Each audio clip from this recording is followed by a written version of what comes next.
మీ అబ్బాయి తప్పు చేశాడు ఇట్లా జరిగిందని అయితే నీకు కూడా తెలుసు.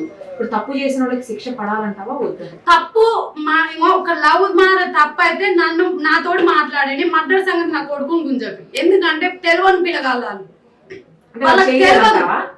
వాళ్ళు మమ్మల్ని ఇంతవరకు లోకంలో పుట్టిన కాంచి ఆ విషయం తెలియదు. ఆ అమ్మాయి నేర్పిందా తల్లి నేర్పిందో మాత్రం అయితే తెలియదు.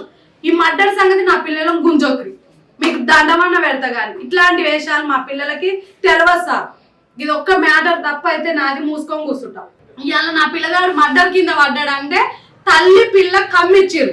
చిన్నమ్మాయి పెద్ద అమ్మాయి ముగ్గురు కలిసి కమ్మిచ్చినాక ఇప్పుడు చిన్నమ్మాయి ఏం చేసిందంటే మా ధీరంగా మాట్లాడి చేసి శివ వాళ్ళని ఇరికిచ్చాలి, నా అమ్మ తప్పు లేదని చిన్న అమ్మాయి తేజు వాళ్ళ చెల్లె మాట్లాడుతుంది. అంతే, తేజు వాళ్ళ చెల్లెది తప్పు ఉందాడా గంతగంట మించి నాకు ఏది లేదు. చిన్న పిల్ల ఎట్లా అంటే చెప్పనా, మంచి చెడ ఉంటే నాకు చెప్పాలి, ఏదన్నా ఉంటే చెప్పలేకుండా వాళ్ళని ఇరికిచ్చింది. ఈ అమ్మాయి ఏమంటుందంటే పెద్ద అమ్మాయి మా అమ్మ బాధలు పెట్టే వల్ల నేను చంపిన అనే వరకు నా పిల్లలు పక్కకు జరిగిరు. ఆ మాటకి అంత కమ్మి